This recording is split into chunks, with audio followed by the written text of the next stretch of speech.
Berjumpa kembali dengan saya Buniyani yang akan membacakan satu berita untuk Jurnal KBA. Andai Ibnu Khaldun hidup kembali pasti akan kecewa karena kenaikan pajak sengsarakan rakyat. Abdurrahman ibn Muhammad, known as Ibn Khaldun, was born in Tunisia on May 27, 1332, where he received his early education. His parents, originally Yemenite Arabs, had settled in Spain but migrated to Tunisia following the fall of Seville. Pengamat sosial sekaligus jurnalis senior Ahmadi Taha mengatakan dalam Khazanah Islam, pemungutan pajak dari sebuah negara bisa berakibat negatif, apalagi bila pajak itu hanya menguntungkan salah satu pihak, serta hanya membiayai gaya hidup borjuis dari para pejabat dan pengusaha. Maka pajak malah akan bisa membunuh ekonomi. Cendekiawan Ibnu Khaldun yang juga menjadi sang bapak sosiologi ekonomi telah melihat soal ini semenjak lebih dari 700 tahun lalu. Dia menyaksikan langsung bagaimana para penguasa lama-kelamaan memungut pajak secara berlebihan demi membiayai gaya hidup borjuis mereka yang bergelimang kemewahan. Ini berimbas ekonomi anjlok. Tidak heran jika ia berkata bila pajak tinggi akan membunuh ekonomi, kata Ahmadi Taha kepada KBA News, Kamis 19 Desember tahun 2024.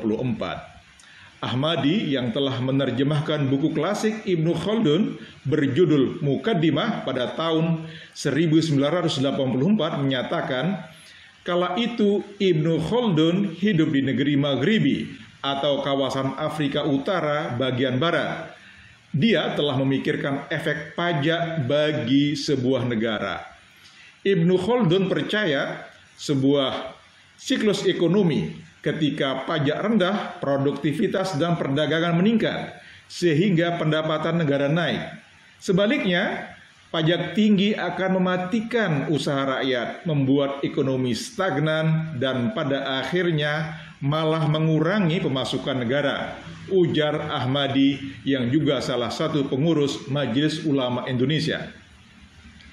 Dalam kitab Muqaddimah, karya Ibnu Khaldun yang monumental dan dipuji oleh para tokoh semisal Mark Zuckerberg, pendiri Facebook, ia menulis bahwa penguasa yang bijak adalah mereka yang memungut pajak secara moderat saja. Penguasa atau negara harus mampu menciptakan keseimbangan antara kepentingan rakyat dan kebutuhan negara. Pajak memang tetap ada, tetapi tidak dapat berlebihan jumlahnya. Soal pajak ini, kita pindah ke Indonesia abad ke-21. Kejadiannya menjadi unik dan aneh. Di negeri ini, pajak diatur seperti dalam permainan monopoli. Banyak peraturan, tapi entah kenapa selalu kalah dalam mengejar modal besar. Bahkan sejak reformasi, perpajakan 1998, rasio pajak terhadap PDB terus menurun. Malahan kini hanya sekitar 9%. Bandingkan dengan negara-negara maju seperti Jerman atau Prancis yang mencapai 40%. Namun, apakah itu berarti rakyat Indonesia hidup lebih makmur? Ternyata tidak juga, tegas Ahmadi Taha. Melihat kenyataan ini, bila Ibnu Khaldun hidup kembali dan melihatnya, dia pasti akan mengelus dada melihat pengelolaan pajak di Indonesia. Pajak yang tidak efisien, akal-akalan, biaya oleh korporasi besar, hingga korupsi para petugas pajak bermunculan. Bukan hanya itu, juga merupakan gambaran ironi di negeri ini. Demikian Jurnal KBA kali ini, berjumpa di kesempatan mendatang.